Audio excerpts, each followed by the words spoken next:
OK, voici la vidéo de présentation des fonctionnalités de base de D2L. Premièrement, je vais utiliser Google Chrome. Cependant, vous autres pouvez utiliser le navigateur de votre choix. Dans la barre d'adresse, je vais insérer d2l.laurentian.ca, comme vous voyez ici. Puis ça va m'amener à la page d'accueil de l'Université Laurentienne et le portail D2L. Dans la barre de username, le nom d'utilisateur qui vous a été fourni ainsi que le mot de passe, vous faites un login, puis vous allez voir, ça devrait être quelque chose de semblable à ceci. Alors, dans mes cours, pour le moment, moi, j'ai le cours démonstratif pour D2L. Il y a possibilité que vous ne voyez rien ici. Faites juste cliquer sur afficher tous les cours, puis de là, vous devriez avoir accès au cours dans lequel vous êtes inscrit. Alors, je vais cliquer sur le cours démonstratif de D2L, puis vous allez voir ici, premièrement, il y a une nouvelle. J'ai choisi d'utiliser mon cours d'intégration des technologies de communication en enseignement, partie 1 de la session d'été. Alors, il y a des informations à lire ici. On parle du babillard électronique, comment que ça vaut 40% de la note finale, ainsi de suite, les échéanciers, etc. Pour le moment, je devrais dire aussi que je vais changer mon rôle à Student pour m'assurer que qu'est-ce que je vois à mon écran est la même chose que les étudiants et les étudiantes vont voir aussi. Vous allez voir que les menus en haut sont tous en français. Si jamais vous êtes en anglais, cliquez sur votre nom, puis choisissez Réglages de compte. Maintenant, ça va être en anglais, là, mais ça devrait être le troisième. Dans Réglages de compte, vous pouvez aller changer différentes choses. Moi, qu'est-ce que je vais vous montrer, c'est simplement pas fuseau horaire, mais juste par-dessus, vous allez voir que les paramètres de lieu privilégié, c'est Français-Canada. C'est ce qu'on devrait choisir pour avoir les menus en français. Alors, on clique sur Enregistrer et fermer. Puis, vous devriez avoir accès au menu en français. Sinon, vous pouvez faire une déconnexion. Puis, la prochaine fois que vous rentrez dans le cours, ça devrait tout être en français. Alors, je retourne au cours démonstratif de D2L pour parler de la section contenu. Alors, dans contenu, vous allez avoir accès à toutes les parties de votre cours. Alors, pour moi, c'est divisé en 5 modules ainsi qu'une section qui s'appelle Information du cours. On vous demande de lire la page d'accueil ainsi que lire le syllabus. Puis ensuite, il y a un autre fichier pour la grille d'évaluation du babillard. Alors, ces documents-là, on clique dessus, puis on fait certain de lire et comprendre l'information y incluse. Dans le module 1, je vais cliquer ici, puis je vais voir que j'ai toutes les activités du module 1.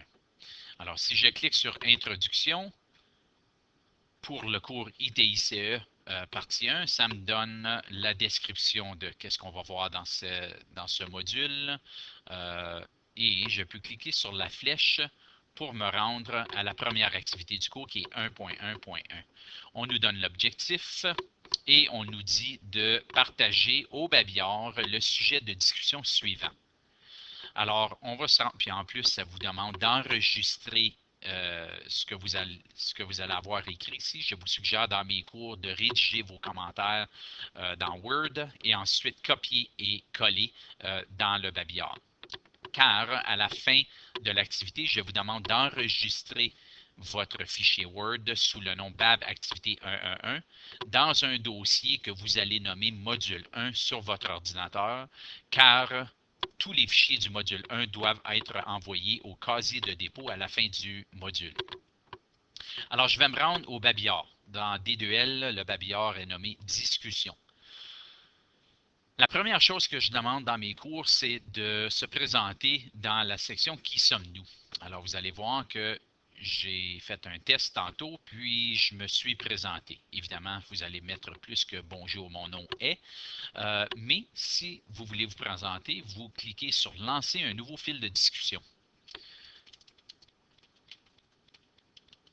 Et c'est ici dans la boîte, ça c'est le titre. Dans la boîte, vous allez rédiger votre présentation. Alors, encore une fois, je vais écrire bonjour, mon nom est, et ainsi de suite. Et je vais cliquer sur publier. Alors, une fois que c'est publié, vous allez voir que le titre de la présentation est là et le texte ou une partie du texte sera affichée ici. Je dis une partie du texte car si vous avez plus que 2 lignes, il faut cliquer sur le titre pour aller lire la réflexion de la personne. Et ensuite, on peut cliquer sur répondre au fil de discussion pour y répondre. Alors, on pourrait dire bonjour Gilles, j'enseigne aussi les cours de mathématiques, etc. Peut-être qu'on pourra partager pendant la session. Et on clique sur publier. Il n'est pas possible de supprimer quelque chose une fois que vous l'avez affiché. Si jamais vous affichez quelque chose en erreur, vous pouvez toujours communiquer avec l'instructeur du cours pour qu'il ou elle se rende au Baviard pour aller supprimer votre réflexion. Alors, si je reviens à discussion, vous allez voir qu'il y a les activités 1.1, 1.2 et ainsi de suite. Les élèves dans mes cours n'ont pas accès aux prochaines activités. Il faut afficher sa réflexion à l'activité 1.1.1 pour être capable d'avoir accès à la prochaine activité. Puis ça, c'est tout simplement pour forcer les gens à faire ou à afficher les activités de façon linéaire. Maintenant, ce n'est pas nécessaire de compléter les activités de façon linéaire, mais je veux qu'ils soient affichés en ordre. Alors, une fois que tu vas avoir affiché ton activité 1.1.1, la prochaine fois que tu vas à la section discussion, tu vas avoir accès à l'activité 1.1.2. Maintenant, je vais aller à la liste des inscrits au cours.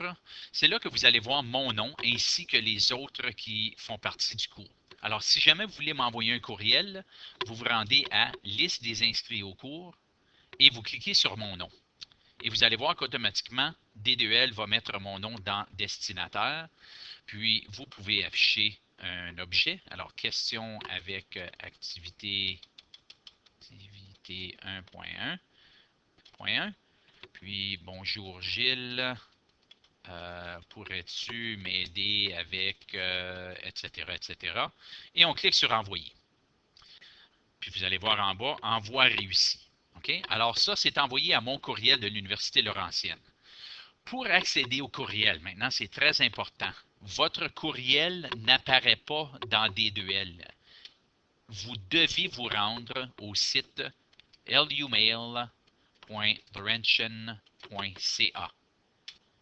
Alors, vous devrez ouvrir un autre onglet. Vous avez votre D2L ici et vous avez votre courriel de Lumail ici. Vous allez voir automatiquement, ça va afficher mon nom et mon mot de passe. C'est le même nom et mot de passe que vous utilisez pour D2L. Alors, vous cliquez sur Login. Pour moi, ça va être vide à cause que je ne suis pas un étudiant. Alors, je ne me sers pas de ce courriel-là. Moi, j'utilise un autre site de l'Université Laurentienne. Mais vous allez voir, c'est ici que vous allez pouvoir lire les courriels que moi, je vous envoie et vous allez pouvoir répondre, etc., etc. Puis c'est à la base de Gmail, vous allez peut-être le reconnaître. OK? C'est un outil de Google. Alors, c'est très important de vérifier votre courriel à chaque quelques jours, surtout si vous m'avez envoyé une question, car dans la mesure du possible, je vais répondre à vos questions à l'intérieur de 24 heures. Alors, autre que ça, pour le moment, je vais arrêter la vidéo. Je crois qu'il y a assez d'informations pour commencer le cours et il y a possibilité que j'affiche d'autres vidéos si jamais je vois qu'il y a des questions dans un domaine spécifique. Bonne journée.